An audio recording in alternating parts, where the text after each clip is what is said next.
মৰমৰ ছাত্ৰ-ছাত্ৰীসকল, আজিৰ এই ভিডিঅ'টিত অসম জাতীয় বিদ্যালয়ৰ পঞ্চম শ্ৰেণীৰ সমাজ বিজ্ঞানৰ প্ৰথমটো অধ্যায়টিৰ নাম হৈছে খাদ্য সংগ্ৰহ আৰু চিকাৰৰ সন্ধানত আদিম মানুহ। এই অধ্যায়টিৰ পাঠভিত্তিক যিকেইটা প্ৰশ্ন আছিল সেই প্ৰশ্নকেইটাৰ উত্তৰকেইটা তোমালোকৰ বাবে লিখি আনিছো, গতিকে ভিডিঅ'টো মনোযোগেৰে শেষলৈকে চাই থাকিবা।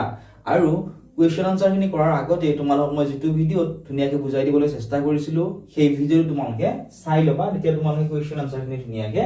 বুজি পাবা। এতিয়া তোমালোকে এক নম্বৰ প্ৰশ্নটো চোৱাচোন। প্ৰশ্নটো কি আছিল যে একোটা সম্পূৰ্ণ বাক্যত উত্তৰ লিখা। ঠিক আছে, সম্পূৰ্ণ বাক্যত উত্তৰকেইটা লিখিব দিছিল। চোৱা, ক নম্বৰ দিছিল মানুহৰ জীৱন ধাৰণ প্ৰণালী মানে কি লিখা। ঠিক আছে, মানুহৰ জীৱন ধাৰণ প্ৰণালী মানে কি লিখিব দিছে। যদিও চোৱা ইয়াত আমাক কি কৈছিল যে একোটা সম্পূৰ্ণ বাক্যত উত্তৰকেইটা লিখিব দিছিল, কিন্তু কেতিয়াবা তোমালোকৰ পৰীক্ষাত এই প্ৰশ্নটো আহে, এই প্ৰশ্নটো ইম্পৰ্টেণ্ট হয়, কিন্তু তাত 2 নম্বৰ দিয়ে। 2 নম্বৰ দিলে তোমালোকে যদি এটা বাক্যতে উত্তৰটো লিখি থোৱা তেতিয়া তোমালোকৰ 2 নম্বৰ নোপোৱা। গতিকে 2 নম্বৰ পাবলৈ এনেধৰণে লিখিব লাগিব যে মানুহে জীয়াই থাকিবলৈ কেনেবোৰ কাম কৰে, কেনে ধৰণৰ খাদ্য, কাপোৰ কানি, সা-সঁজুলি ব্যৱহাৰ কৰে, কেনে ধৰণে চিন্তা কৰে, এই সকলোবোৰকে একেলগে জীৱন ধাৰণ প্ৰণালী বোলা হয়। ঠিক আছে, এইখিনি তোমালোকে ধুনীয়াকৈ লিখি ল'বা। আৰু এই কুৱেশ্যনটো বহুত বেছি ইম্পৰ্টেণ্ট হয়। তোমালোক মই আগতেও কৈছিলো যিকেইটা ইম্পৰ্টেণ্ট বুলি তোমালোক কৈ যাম, সেইকেইটা তোমালোকে ধুনীয়াকৈ নোট কৰি ল'বা। ঠিক আছে, এতিয়া চাবা তোমালোকে ক নম্বৰ প্ৰশ্নটো আছিল যে প্ৰায় কিমান নিযুত বছৰৰ আগে পৃথিৱীত মানুহৰ সৃষ্টি হৈছিলে। এতিয়া চোৱা, প্ৰায় বুলি যিহেতু শব্দটো কৈছে, প্ৰায় শব্দটো থকা মানে কি বুজায়, সঠিককৈ এইটো ক'বলৈ নোৱাৰি। ঠিক আছে, অৰ্থাৎ প্ৰায় 2 নিযুত মানে আছে 1 নিযুতত 10 লাখ, 2 নিযুতত কিমান হ'ব 20 লাখ। 20 লাখ বছৰৰ আগে পৃথিৱীত মানুহৰ সৃষ্টি হৈছিলে। সেইকাৰণে বাক্যৰ আগত কি ব্যৱহাৰ কৰা হৈছে, প্ৰায় শব্দটো ব্যৱহাৰ কৰা হৈছে, কাৰণ সঠিককৈ এইটো ক'ব পৰা নাযায়। অৰ্থাৎ আনুমানিক 20 লাখ বছৰৰ আগে পৃথিৱীত মানুহৰ সৃষ্টি হৈছিল। নেক্সট প্ৰশ্নটো এতিয়া চোৱা, প্ৰশ্নটো আছিল যে পোনপ্ৰথমে পৃথিৱীৰ কোন কোন ঠাইত মানুহৰ বসতি আৰম্ভ হৈছিল বুলি জনা যায়। পোনপ্ৰথমে পৃথিৱীৰ কোনখিনি ঠাইত মানুহে বাস কৰিবলৈ লৈছিল বা মানুহৰ বসতি আৰম্ভ হৈছিল, এইটো আমাক সুধিছে। গতিকে এনেদৰে তোমালোকে লিখিব লাগিব যে পোনপ্ৰথমে পৃথিৱীৰ আফ্ৰিকা মহাদেশ আৰু আমাৰ দেশ ভাৰতবৰ্ষৰ দক্ষিণ অংশত মানুহৰ বসতি আৰম্ভ হৈছিল বুলি জনা যায়। ক'ত যোৱা, পৃথিৱীৰ যিখন আফ্ৰিকা মহাদেশ আছে, হয়নে, সেই আফ্ৰিকা মহাদেশত আৰু আমাৰ দেশ ভাৰতবৰ্ষৰ যিটো দক্ষিণ অংশ আছে, সেই দক্ষিণ অংশত মানুহৰ বসতি আৰম্ভ হৈছিল বুলি জানিবলৈ পোৱা যায়। নেক্সট চোৱা, ঘ নম্বৰ প্ৰশ্নটো আছিল যে আদিম মানুহে কি কি উপায়েৰে জুই জ্বলোৱাৰ কৌশল শিকিছিল। এতিয়া চোৱা, জুইৰ আৱিষ্কাৰ যেতিয়া হৈছিলে, ঠিক আছে, কি কি উপায়েৰে তেওঁলোকে জুই জ্বলোৱাৰ যিবোৰ কৌশল আছিল সেইবোৰ লাহে লাহে শিকিছিলে সুধিছে। লিখিবা, আদিম মানুহে 2টা শিল ঘঁহনি খুৱাই অথবা 2 টুকুৰা শুকান কাঠ ঘঁহি জুই জ্বলোৱাৰ কৌশল শিকিছিলে। সাধাৰণতে বেছিভাগ কি কৰিছিলে, 2 টুকুৰা শিল যদি ঘঁহনি খোৱা হয় তেতিয়া কি হয়, ফিৰিঙঠিৰ সৃষ্টি হোৱা দেখিবলৈ পোৱা যায়। তেনেধৰণে বিভিন্ন ধৰণৰ কৌশল ব্যৱহাৰ কৰি আদিম মানুহে জুই জ্বলোৱাৰ কৌশল শিকিছিল। নেক্সট কুৱেশ্যনটো আছিল যে সঁজুলি বা হাতিয়াৰ কাক বোলে লিখা। কি সুধিছে চোৱা, সঁজুলি বা হাতিয়াৰ কাক বোলে সুধিছে। ঠিক আছে, লিখিবা এনেধৰণে যে যিবোৰ সামগ্ৰী বা আহিলাৰ সহায়ত অতি কম শক্তি প্ৰয়োগ কৰি কোনো কাম সহজতে কৰিব পাৰি তাকেই সঁজুলি বা হাতুৰী বোলে। অৰ্থাৎ যিবোৰ সামগ্ৰী বা আহিলাৰ সহায়ত আমি কম শক্তি অৰ্থাৎ কম বল প্ৰয়োগ কৰি, ঠিক আছে, কোনো এটা কাম যেতিয়া আমি সহজতে কৰিব পাৰো তাকে কি বুলি কোৱা হয়, সঁজুলি বা হাতিয়াৰ বুলি কোৱা হয়। ঠিক আছে, এতিয়া নেক্সট তোমালোকে চাবা প্ৰথম 6 নম্বৰ প্ৰশ্নটো আছিল যে আদিম মানুহে প্ৰথমে সঁজুলি হিচাপে কি ব্যৱহাৰ কৰিছিল। কি সুধিছে চোৱা, আদিম মানুহ আগৰ দিনৰ যিবোৰ মানুহ আছিলে, মানুহখিনিয়ে প্ৰথমে সঁজুলি হিচাপে কি ব্যৱহাৰ কৰিছিল সুধিছে। তোমালোকে এনেধৰণে লিখিব লাগিব আনসাৰটো যে আদিম মানুহে প্ৰথমে সঁজুলি হিচাপে শিল ব্যৱহাৰ কৰিছিল। কিহৰ কাৰণে, কাৰণ শিল অতি সহজতে পোৱা গৈছিল। ঠিক আছে, যিটো মানুহখিনিয়ে হাবি বননিয়ে নৈৰ আশে পাশে খাদ্যৰ সন্ধানত ঘূৰি ফুৰিছিল, গতিকে শিল মানুহখিনিয়ে অতি সহজতে পাইছিল, সেইকাৰণে সঁজুলি হিচাপে শিলে তেওঁলোকে প্ৰথমতে ব্যৱহাৰ কৰিছিলে। নেক্সট প্ৰশ্নটো এতিয়া চাবা, প্ৰশ্নটো আছিল যে যীশু খ্ৰীষ্টৰ জন্মৰ কিমান বছৰ আগলৈকে মানুহে ব্যৱহাৰ কৰা সঁজুলি শিলেৰেই নিৰ্মিত হৈছিল বুলি কোৱা হয়। কিতাপখনতো ধুনীয়াকৈ লিখি থোৱা আছে যে যীশু খ্ৰীষ্টৰ জন্মৰ প্ৰায় 5000 বছৰ আগলৈ কে মানুহে ব্যৱহাৰ কৰা সঁজুলি শিলেৰে নিৰ্মিত হৈছিল অৰ্থাৎ যীশু খ্ৰীষ্টৰ জন্মৰ 5000 বছৰ আগলৈকে মানুহে যিবোৰ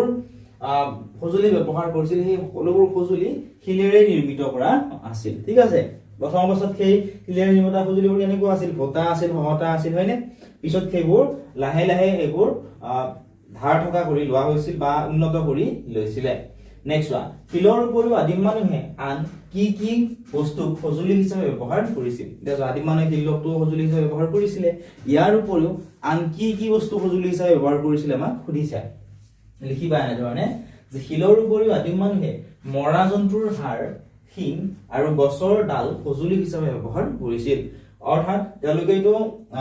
শিল ব্যৱহাৰ কৰিছিল শিলৰ উপৰিও যিবোৰ মৰা জন্তু আছে অৰ্থাৎ তেওঁলোকে কি কৰিছিল জীৱ-জন্তু শিকাৰ কৰিছিল হয় যেতিয়া ডাঙৰ কোনোবা জীৱ-জন্তু শিকাৰ কৰিছিল সেই জীৱ-জন্তুৰ যেটো হাড় থাকে বা বহুতো শিং থকা জীৱ-জন্তু আছে হয় সেই শিং থকা শিং বিলাক আৰু গছৰ যিবিলাক ডাল আছে হয়নে কিছুমান গছৰ ডালবোৰ বহুত কঠিন হয় গতিকে এনেকুৱা ধৰণৰ গছৰ ডালবোৰ তেওঁলোকে কি কৰিছিল সঁজুলি হিচাপে ব্যৱহাৰ কৰিছিল নেক্সট চাবা এতিয়া 2 নম্বৰত কি দিছে 2 নম্বৰত দিছিল যে শুদ্ধ নে অশুদ্ধ লিখা ক নম্বৰ দিছিল আদিম মানুহৰ জীৱনৰ প্ৰধান কাম আছিল পেটৰ ভোক নিবাৰণ কৰা ঠিক আছে আদিম মানুহৰ জীৱনৰ প্ৰধান কাম আছিল পেটৰ ভোক নিবাৰণ কৰা এটো সত্য হয় শুদ্ধ কথা হয় ঠিক আছে আদিম মানুহৰ যিবিলাক চিন্তা ধাৰণা বা চিন্তা কৰাৰ কৌশল আদিম যুগৰ মানুহৰ নিচিনা ইমান উন্নত নাছিল তেওঁলোকে কেৱল প্ৰথম অৱস্থাত তেওঁলোকে হেতিয়া ভাবিছিল যে কেনেদৰে ভোক নিবাৰণ কৰিব পৰা যায় গতিকে এইটো শুদ্ধ হ'ব নেক্সট হ'ব খ নম্বৰটো দীৰ্ঘদিন ধৰি জুই জ্বলাই ৰখাটো আদিম যুগত নিচেই সহজ কাম আছিল দীৰ্ঘদিন অৰ্থাৎ দীৰ্ঘদিন মানে কি বহুত দিন ধৰি জুই জ্বলাই ৰখাটো আদিম যুগত কি বুলি কৈছে নিচেই সহজ কাম আছিল অৰ্থাৎ অতি সহজ কাম আছিল বুলি কৈছিল আছিল জানো অতি সহজ কাম নাছিল কাৰণ জুই জ্বলোৱাটোই কঠিন আছিল হয়নে জুই জ্বলোৱাটোই কঠিন আছিল আৰু এবাৰ যদি কেতিয়াবা জুই জ্বলাব পাৰেও জুই জ্বলোৱাৰ পিছত সেই জুই জ্বলাই ৰখাটো বহুত কঠিন কাম আছিল ঠিক আছে কাৰণ সেই জুইৰ ফলত বনজুৰ সৃষ্টি হ'ব পাৰে বা সেই জুইখিনি জ্বলাই ৰাখিবৰ কাৰণে আজিকালি যেনেকুৱা বিভিন্ন ধৰণৰ বস্তুবিলাক আছে তেনেকুৱা আগৰ দিনত তেনেকুৱা নাছিলে ঠিক আছে সেই কাৰণে নিচেই সহজ কাম আছিল বুলি যেটো কৈছে ইয়াত এটো কি হ'ব অশুদ্ধ বাক্য হ'ব নেক্সট গ নম্বৰ জুইত পুৰি খেকি আৰু সিজাই খাদ্য খোৱা কৌশল আদিম মানুহে একে সময়তে আয়ত্ত কৰিছিল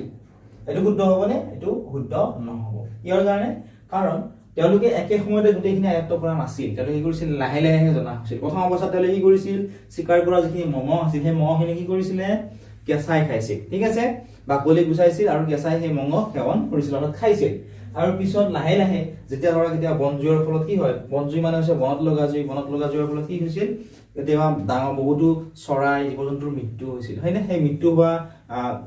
জীৱ-জন্তু অৰ্থাৎ সেই জুইত বনজুইৰ ফলত যেহেতু মৃত্যু হৈছিল হয়নে জুইত কি হৈছিল পুৰি গৈছিল বা খেক লগাৰ ফলত কি হৈছিল মৃত্যু হৈছিল হয়নে ইয়াৰ ফলত সেই যিখিনি মাংস কেতিয়াবা তেওঁলোকে খাইছিল খোৱাৰ ফলত এটা বেলেগ টেষ্ট পাইছিল বেলেগ যেতিয়া টেষ্ট পালে তেওঁলোকে লাহে লাহে জনা হ'ল যে জুইত পুৰি সেইখিনি খাব পাৰি আৰু তেওঁলোকে এইটো জনা হ'ল যে জুইত যদি পুৰি খোৱা হয় তেতিয়া হলে খাদ্যখিনি কি হয় অতি সহজতে হজম হয় সেইটো বস্তু তেওঁলোকে লাহে লাহে জনা হ'ল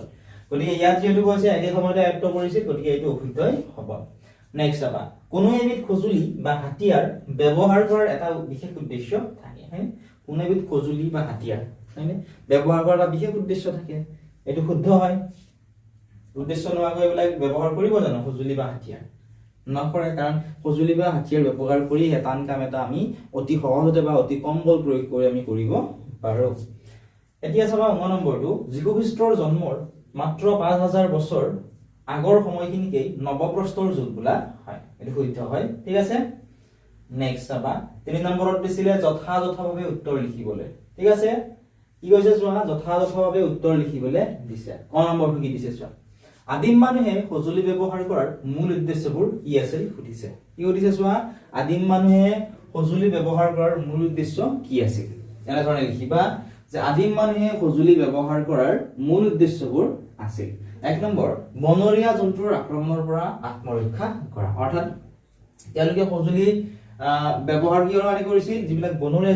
জন্তু আছিল যিহেতু তেওঁলোকে হাবি বননিয়ে পাহাৰে পৰ্বতে ঘূৰি ফুৰিছিল খাদ্যৰ সন্ধানত হওক বা থকা ঠাইৰ সন্ধানত হয়নে গতিকে বহুতো কি কৰিছিল বনৰীয়া জীৱ-জন্তুৱে আক্ৰমণ কৰিছিল গতিকে সেই বনৰীয়া জীৱ-জন্তুবোৰৰ আক্ৰমণৰ পৰা আত্মৰক্ষা মানে হৈছে নিজকে ৰক্ষা কৰিবৰ কাৰণে ঠিক আছে নিজকে ৰক্ষা কৰিবৰ কাৰণে তেওঁলোকে সেই সঁজুলিবোৰ ব্যৱহাৰ কৰিছিল 2 নম্বৰ পইণ্টটো লিখিছো যে খাদ্যৰ বাবে জীৱ-জন্তু শিকাৰ কৰা হয়নে তেওঁলোকৰ যেটো খাদ্যৰ অভাৱ আছিল হয়নে আৰু কিহৰ কাৰণে অভাৱ আছিল কাৰণ এঠাইৰ পৰা আন ঠাইলৈ তেওঁলোকে খাদ্যবিলাক বিচাৰি যাব লাগে খাদ্য যদিও আছিল তেওঁলোকে কৰিব লাগিছিল বহুত কষ্ট কৰি শিকাৰ কৰিব লাগিছিল কাৰণ শিকাৰ কৰাৰ যিবোৰ টেকনিক সেইবোৰ তেওঁলোকে নাজানিছিল বা খাদ্য কেনেকৈ বহুত দিনলৈ ভালে ৰাখিব পাৰি সেইটো তেওঁলোকে নাজানিছিল হয়নে এনেকুৱা ধৰণৰ বিভিন্ন অসুবিধাৰ কাৰণে তেওঁলোকে কি কৰিছিল বিভিন্ন ধৰণৰ অসুবিধাৰ সন্মুখীন হৈছিল গতিকে খাদ্যৰ বাবে জীৱ-জন্তু শিকাৰ কৰিবৰ কাৰণে তেওঁলোকে সঁজুলি ব্যৱহাৰ কৰিছিল প্ৰথমতে তেওঁলোকে শিলেৰে নিৰ্মিত সঁজুলি ব্যৱহাৰ কৰিছিল তাৰ পিছত কাঠবিলাক ব্যৱহাৰ কৰিছিল ঠিক আছে গছৰ যিবিলাক ডাঙৰ কাঠ থাকে ঠিক আছে সেইবিলাকো তেওঁলোকে ব্যৱহাৰ কৰিছিল নেক্সট হোৱা শিকাৰ কৰা জন্তুৰ ছাল বখলিওৱা অৰ্থাৎ যেতিয়া কোনো এটা জন্তু শিকাৰ কৰিছিল জন্তুৰ ছালটো খাব নোৱাৰে হয়নে ছালটো কি কৰিব লাগে পেলাই দিব লাগে গতিকে শিকাৰ কৰা জন্তুৰ ছালটো উলিয়াই পেলাবৰ কাৰণেও তেওঁলোকে সঁজুলি ব্যৱহাৰ কৰিছিল নেক্সট হোৱা গছৰ ফল-মূল পৰা আৰু মাটি খান্দি আলু কচু সংগ্ৰহ কৰা আদি মানুহে কি কৰিছিল জীৱ-জন্তু শিকাৰ কৰিছিল লগতে হাবিত যিবিলাক ফল-মূল পাইছিল সেইবোৰ খাইছিল লগতে মাটিত তলত থকা যিবিলাক আলু কচু আছিল সেইবিলাক কি কৰিছিল তেওঁলোকে সংগ্ৰহ কৰি সেইবিলাকো খাইছিল গতিকে সেই ফল-মূল বিলাক পাৰিবৰ কাৰণে গছৰ পৰা বা মাটিৰ খান্দি পেলাই আলু কচু পৰা আদি সংগ্ৰহ কৰিবৰ কাৰণে তেওঁলোকে বিভিন্ন ধৰণৰ সঁজুলি ব্যৱহাৰ কৰিছিল তো এইকেইটা পইণ্ট তোমালোকে লিখিব পৰা এটা কথা মনত ৰাখিবা যদি পৰীক্ষাত 2 নম্বৰে দুটা পইণ্ট লিখিলে হ'ল 3 নম্বৰ দিলে তিনিটা পইণ্ট লিখিলে হ'ব মই 4টা লিখি দিছো যদি তোমালোকে ভাবিছা যে বহুত দীঘল কৰি দিছে আমাক আনসাৰ তেতিয়া হলে দুটা বা তিনিটা পইণ্ট তোমালোকে লিখি দিলে হ'ব ঠিক আছে আশা কৰিছো বুজি পাইছা এতিয়া আমি আহা নেক্সট কোৱেশ্চনটো চাও অৰ্থাৎ কোৱেশ্চন নম্বৰ 6 কোৱেশ্চনটো কি আছিল চোৱা কোৱেশ্চনটো আছিল যে আদিম মানুহে সঁজুলি হিচাপে প্ৰথমে শিল ব্যৱহাৰ কৰাৰ কাৰণ কি আছিল অৰ্থাৎ আদিম যুগৰ মানুহে শিলকে কিহৰ কাৰণে সঁজুলি হিচাপে নিৰ্বাচন কৰি লৈছিল বা বাছনি কৰি লৈছিল সেইটো আমাক সুধিছে গতিকে লিখিবা এনে ধৰণে যে আদিম মানুহে সঁজুলি হিচাপে প্ৰথমে শিল ব্যৱহাৰ কৰাৰ কাৰণসমূহ হ'ল 1 নম্বৰ কাৰণ শিলবোৰ অতি কঠিন আৰু শক্তিশালী আছিল শিলবোৰ কি আছিল এতিয়াও চাবচোন তোমালোকে শিল দেখিছা এনে শিলবোৰ কেনেকুৱা অতি কঠিন অৰ্থাৎ টান হয় আৰু শক্তিশালী হয় সেই কাৰণে তেওঁলোকে শিল ব্যৱহাৰ কৰিছিল সঁজুলি হিচাপে প্ৰথম অৱস্থাত তেওঁলোকে কি কৰিছিল যিবিলাক শিলৰ যিবিলাক সঁজুলি বনাইছিল সেইবিলাক কি কৰিছিল জীৱ-জন্তুৰ গালৈ দলিয়াই পঠাইছিল ফলত জীৱ-জন্তুৰ গাত যেতিয়া পৰিছিল জীৱ-জন্তুবিলাক কি হৈছিল আঘাত হৈছিল আৰু আঘাত পালে তেওঁলোকে সেইটো শিকাৰ কৰি দিছিল বা ধৰি বান্ধি আনি তেওঁলোকে সেইবিলাক খাইছিল নেক্সট অৰণ্য বা নদীৰ পাৰত শিল অতি সহজতে পোৱা গৈছিল যেহেতু তেওঁলোকে হাবি বনে ঘূৰি ফুৰিছিল হয়নে বা নদীৰ কাষৰীয়া অঞ্চলবিলাক ঘূৰি ফুৰিছিল খাদ্যৰ সন্ধানত অথবা জীৱ-জন্তু শিকাৰ কৰিবৰ কাৰণে গতিকে অতি সহজতে তেওঁলোকে কি কৰিছিল শিলবিলাক অতি সহজতে সকলো ঠাইতে উপলব্ধ আছিল বা তেওঁলোকে পাইছিল সেই কাৰণে শিলকে তেওঁলোকে নিৰ্বাচন কৰি লৈছিল বা বাছনি কৰি লৈছিল এতিয়া চাবা আমি গ নম্বৰ প্ৰশ্নটো চাও গ নম্বৰ প্ৰশ্নটো কি দিছে তোমালোকে চোৱা গ নম্বৰ প্ৰশ্নটো দিছিল যে আদিম মানুহে দল বান্ধি জীৱন যাপন কৰাৰ কাৰণবোৰ কি আছিল অৰ্থাৎ আদিম যুগৰ মানুহে সকলোৱে লগ হৈ দল বান্ধি ঠিক আছে দল বান্ধি কিহৰ কাৰণে তেওঁলোকে আছিল হেতু সুধিছে লিখিবা যে আদিম মানুহে দল বান্ধি থকাৰ কাৰণবোৰ হ'ল এনে ধৰণৰ 1 নম্বৰ কাৰণটো হিংস্ৰ জন্তুৰ আক্ৰমণৰ পৰা সামূহিকভাৱে ৰক্ষা হ'বলৈ অৰ্থাৎ হিংস্ৰ জন্তু অৰ্থাৎ বনৰীয়া বহুতো জীৱ-জন্তু যেনে বাঘ সিংহ আদি কি কৰিছিল মানুহবিলাকক আক্ৰমণ কৰিছিল গতিকে সেইবিলাকৰ পৰা ৰক্ষা পাবৰ কাৰণে কি কৰিছিল তেওঁলোকে দলবদ্ধভাৱে আছিল দলবদ্ধ অৰ্থাৎ দল বান্ধি থকাৰ ফলত কি হৈছিল এজনক যদি আক্ৰমণ কৰিছিল আন কেইজনে তেওঁলোকক সহায় কৰিছিল বা একেলগে থকাৰ ফলত এই বনৰীয়া জীৱ-জন্তুবোৰে আক্ৰমণ কৰিবৰ কাৰণে ভয় কৰিছিল নেক্সট ধুমুহা বৰষুণ আদি প্ৰাকৃতিক দুৰ্যোগৰ পৰা ৰক্ষা হ'বলৈ হে সকলো যেতিয়া মিলিজুলি থাকিব যিকোনো যেতিয়া প্ৰাকৃতিক দুৰ্যোগ আহিব ধৰা বহুত ডাঙৰ ধুমুহা আহিল বা ধৰা বানপানী আহিল ভূমিকম্প আহিল এনেকুৱা ধৰণৰ এইবিলাক হৈছে প্ৰাকৃতিক দুৰ্যোগ এই প্ৰাকৃতিক দুৰ্যোগৰ পৰাও ৰক্ষা হ'বলৈ তেওঁলোকে কি কৰিছিল দল বান্ধিছিল আৰু কিবা যদি প্ৰব্লেম হয় দলটোৰ আন সদস্যসকলে মিলি তেওঁলোকক সহায় কৰিছিল ঠিক আছে নেক্সট দলবদ্ধভাৱে ডাঙৰ আৰু শক্তিশালী জন্তু শিকাৰ কৰাত সুবিধা হোৱাৰ বাবে অৰ্থাৎ যিবোৰ ডাঙৰ জীৱ-জন্তু আছে হয়নে শিকাৰ কৰিবলৈ যেতিয়া গৈছিল যেতিয়া ডাঙৰ জীৱ-জন্তু তেওঁলোকে দেখিবলৈ পাইছিল তেতিয়া অকলে যদি যায় জীৱ-জন্তু শিকাৰ কৰিব পাৰিব জানো বহুত ডাঙৰ জীৱ-জন্তু নিশ্চয় নোৱাৰে গতিকে তেওঁলোকে কি কৰিছিল তেওঁলোকে দল বান্ধি গৈছিল আৰু দল বান্ধি যোৱাৰ ফলত তেওঁলোকৰ এটা সুবিধা হৈছিল মই তোমালোকক আগতেও কৈছিলো কি সুবিধা হৈছিল যে যেনে ধৰা এইটো এটা জন্তু, ঠিক আছে, এইটো ধৰা এটা জন্তু। তাহলে কি কৰিছিল, চাৰিওফালৰ পৰা, এইফালৰ পৰা এজন গৈছিলে, এনেকে এইফালৰ পৰা এজন, এইফালৰ পৰা এজন, এনেকে কৰিছিল, বেৰি ধৰিছিল যিটো চিকাৰ কৰিব বিচাৰিছিল, সেই চিকাৰ কৰিব বিচৰা জন্তুটো কি কৰিছিল, বেৰি ধৰিছিল। ফলত অতি সহজতে তেওঁলোকে চিকাৰ কৰিব পাৰিছিল। আৰু এনেদৰে চিকাৰ কৰাত সুবিধা হোৱাৰ কাৰণেও তেওঁলোকে দল বান্ধি ফুৰিছিলে। আশা কৰিছো বুজি পাইছা তোমালোকে। নেক্সট ওৱান, শিলৰ যুগক ইতিহাসবিদসকলে কেনেধৰণে ভাগ কৰিছে সুধিছে। শিলৰ যুগক ইতিহাসবিদসকলে কেনেধৰণে ভাগ কৰিছে, কেনেধৰণে ভাগ কৰিছিলে,